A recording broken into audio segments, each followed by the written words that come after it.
What's up, Super Mom and Super Dad? Welcome back to our channel. So for today's video, ang pag-uusapan naman natin ay ang breast milk storage guide. At syempre, ipapakita ko rin sa inyo kung paano ko ino-organize yung mga breast milk ni Jalea sa ref tsaka sa freezer namin kasama yung ibang pagkain. So just keep on watching!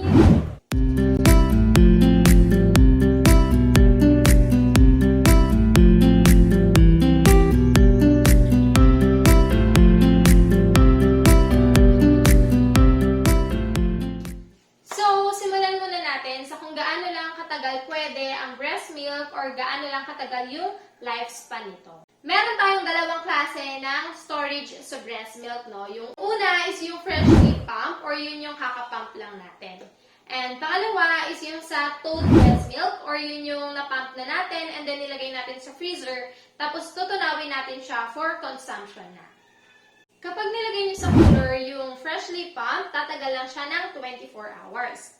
And kung ilalagay nyo naman siya sa countertop table, tatagal lang siya ng 4 hours. Next is kung sa refrigerator lang, so ang tagal niya lang ay 3 days. Kung meron naman kayong ref na single door lang and nilagay nyo doon sa freezer, ang tagal lang po nun ay 2 weeks. Kung meron naman kayong freezer na 2-door or separate yung door ng freezer, ang tagal po niyan ay 3 to 6 months. So gaya po nitong ref namin, 2-door siya. Freezer sa taas and then ref sa baba. Pero meron din namang mga 2-door na nasa taas yung ref and then nasa baba yung freezer. And meron din naman na 2-door siya na pag ganun yung bukas nyo, pero yung kabilang side freezer, yung kabilang side ref. So good for 3 to 6 months pa rin po yun. Basta nakahiwala yung pintuan ng freezer at saka ng ref.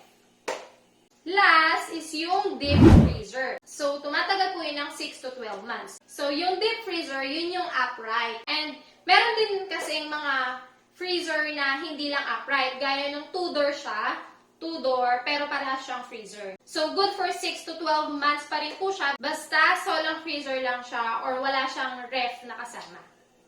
Next naman is yung thawed breastmilk or yung mga tinunaw na gatas. Meron lang tayong dalawang storage. Isa is yung sa countertop table. So, ang itatagal niya lang ay 2 hours. And yung last is sa refrigerator. So, kung from freezer, ilalagay niyo siya sa ref, ang itatagal niya lang is 24 hours.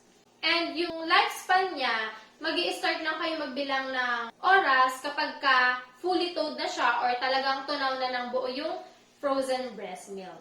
So, kung you are planning to refreeze yung breast milk nyo na na-thawed nyo na, so hindi po natin siya pwedeng i-refreeze. Pero kung meron po kayong mga nababasa na pwede daw i-refreeze yung breast milk, ang refreezing ng breast milk ay ginagawa lang in case of emergencies. Gaya ng kapag nagkaroon kayo ng power outage, syempre hindi naman natin may iwasan yun. So, may mga case na natutunaw yung breast milk sa loob ng freezer.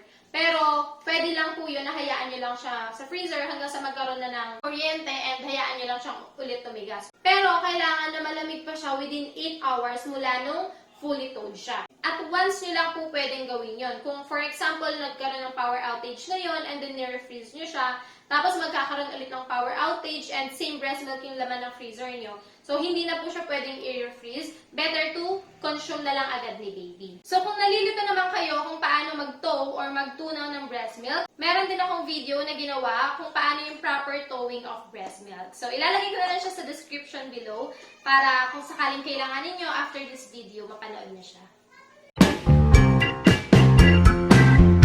Ngayon, isi-share ko naman sa inyo kung paano ko ino-organize yung breast milk sa freezer namin tsaka sa ref namin.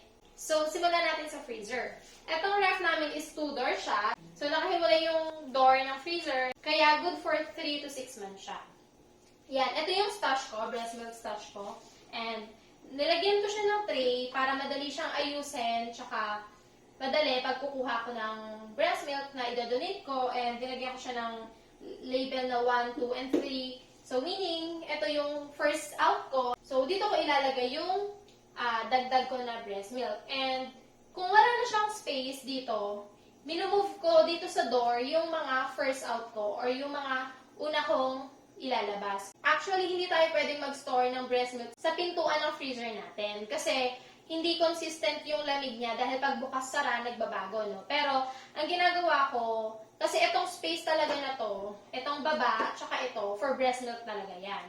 So, ang ginagawa ko, yung mga first out, dito ko siya nilalagay. Kaya madalas, ang numbering nito, kapag puno yung freezer namin ng breast milk is 1, 2, tapos dito yung 3 to 5. Kasi nga, kailangan, yun yung una kong may out dahil nga pabago-bago yung temperature na nakukuha niya.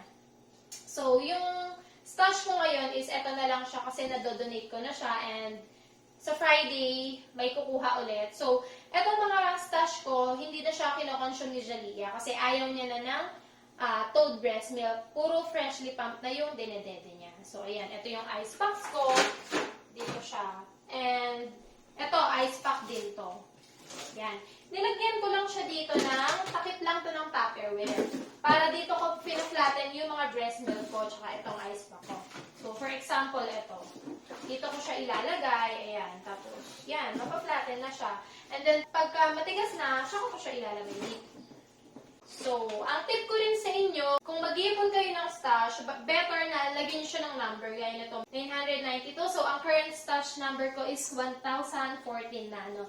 So, mas madali siyang mag-FIFO. Hindi mo na kailangan tignan isa-isa yung date kasi minsan nakakalito rin. So, ang kailangan mo lang tignan yung number. And isa pa, mas better na kung yung stash na nandito is nakalagay siya sa taas. Kasi, syempre, itong mga nasa taas, mga meat yan eh. For example, may mga dugong tumulon. So, delikado yung breast milk stash natin na matuluan ng dugo. Makokontaminate siya. Kaya lang, hindi ko siya mailagay dito sa taas kasi ito po ay glass. Tinry ko na siya before. Glass to eh. Kaya lang nagbe-bend siya. So, baka mabasag. Mas sayang yung breast milk ko kung mababasag ito tapos mabububugan, diba? So, pinagpalit ko siya. Pero, I make sure na itong mga nandito sa taas ay hindi siya nagkakos ng contamination dito sa baba. Gaya ng pagtulo ng mga dugo. Kasi, etong mga to, kung makikita nyo, ayan, naka-Tupperware siya, no? So, meat tong mga to. Papakita ko sa inyo, ha? Eto, si Jollibee. Meat tong mga to. Ayan, o, diba? Ayan. Kung mag-i-store kayo ng meat or ng mga frozen foods, frozen goods sa freezer, kasama ng breast milk, okay lang po. Basta i-make sure nyo na hindi mako-contaminate yung breast milk nyo. Gaya ng paggawa ko ng ganito. So, ilagay nyo siya sa canister, sa Tupperware, and make sure na naisasara siya ng maigi. Kasi kung hindi, sisingaw yon and mako-contaminate yung breast milk natin. So, ayan. Tapos, yung mga ganito naman, so okay lang siya kasi sealed to, no? Pero kung once na mabuksan nyo siya and may natira, pwede nyo ilagay na lang sa Tupperware. Gaya nito. So, ito. Yan. Nabuksan na namin siya, pero may natira. So, nilagay namin siya sa Tupperware para hindi rin sumingaw sa breast milk. So, yun na nga. Ganun ko i-organize yung breast milk stash ko sa freezer namin. So, next naman na ipapakita ko sa inyo is yung ref namin. So, yan. Tignan na natin siya. So, ayan. Magsimula tayo dito sa taas. So, nandito nga yung breast milk ni Jalea. This is for consumption today. Kasi, ang sistema na namin ngayon is pump now, consume later. Kasi ayaw niya na nung lasa ng breast milk na thawed. Kasi siguro, madalas na ako nandito sa bahay, so unrelaxed siya. And pag may trabaho ako, dun lang siya nagbabattle. And napansin namin na ayaw niyang dedain kapag pump milk. So, nag-try kami ng freshly pump. Yun yung dinedede niya. So, as of now, freshly pumped na yung dinedede niya. So, ayan na nga. And then ito, kung makikita nyo, meron akong container. And ang laman niya is yung pump ko. So, ginagawa ko to kapag may trabaho ako. Kasi nasa bahay lang ako, pero may trabaho naman po ako. So, kasi home-based job ako. And nagpapump pa rin ako every 3 hours kahit na nagla-lunch sa akin si Jalea. Kasi kailangan ko mag-ipon ng breast milk ko para sa mga babies in need. So, ito, I don't have so many time para maghugas ng pump. So, ito, nilalagay ko lang siya sa container. Pero at least, twice ko lang siya ginagamit a day. And next is water. So, water lang yung kasama niya para ma-make sure ko na hindi talaga mako-contaminate yung breast milk ni Jalea. Kasi syempre, mas prone to sa contamination kasi open na siya, oh. So, hindi naman totally sealed to. So, may konting singaw pa rin dyan. Kaya, pwede talaga siya makontaminate. Ngayon, punta na tayo sa second row. And kung mapapansin nyo, puro pagkain din to, no? So, yung mga pagkain dito, naka-sealed siya. Yan, gaya nitong mayonnaise, nakatakip siya maigi. And, etong mga naka-box, hindi pa siya nabubuksan. Kaya, nandyan din siya. And, ayan, hindi pa siya bukas. Tapos, eto, meron kaming meron kaming honey, pero nakalagay rin siya sa sealed na lagayan. And, eto, tomato sauce siya. Kung may mga ganito kayo na yung mga panluto, tapos nabuksan na rin. So, ilagay nyo lang ulit siya sa mga canister or Tupperware and make sure na sealed siya. para hindi mako-contaminate yung breast milk nyo. So, may mangga si Jalea na natira. So, naka-tupperware din siya.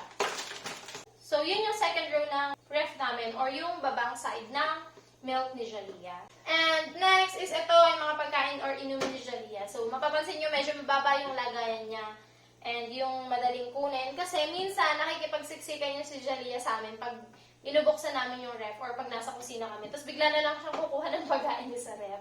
So, ayan. And then, yung M2 tea drink ko. So, yung nakita nyo kanina sa freezer namin. Yan. M2 tea drink yan. Pinapalamig ko lang. Kasi masarap siya pag malamig. So, yan. Next naman is dito.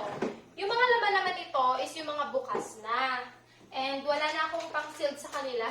Kaya dito ko siya nilagay sa may drawer. Drawer style para medyo tago siya. So, eto. Bear brand lang naman to.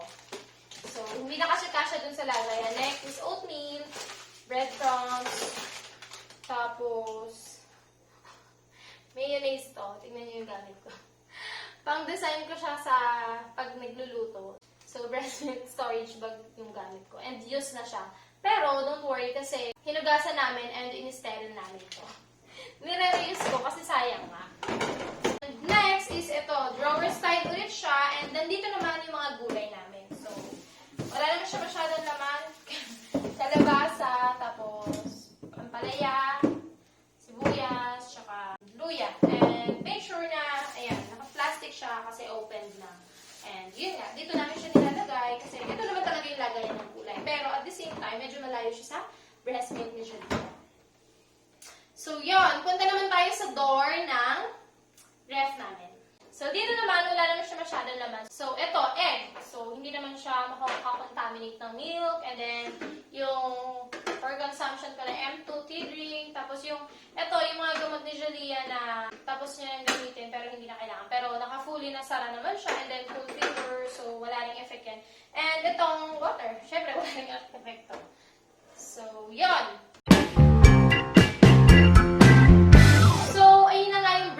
Storage guide and kung paano ko ino-organize yung breast milk sa ref and sa freezer namin. And that's it for our video today. I hope na naging informative ulit sa inyo. Kung nakatulong tong video at sa inyo, i-click nyo na ang like button. And don't forget to follow us on our social media account. And subscribe nyo na rin ang aming YouTube channel at i-click ang notification bell para ma-notify kayo every time may bago kaming video. For comments and suggestions, feel free na i-drop nyo yan dito sa comment box below. So, thank you for watching!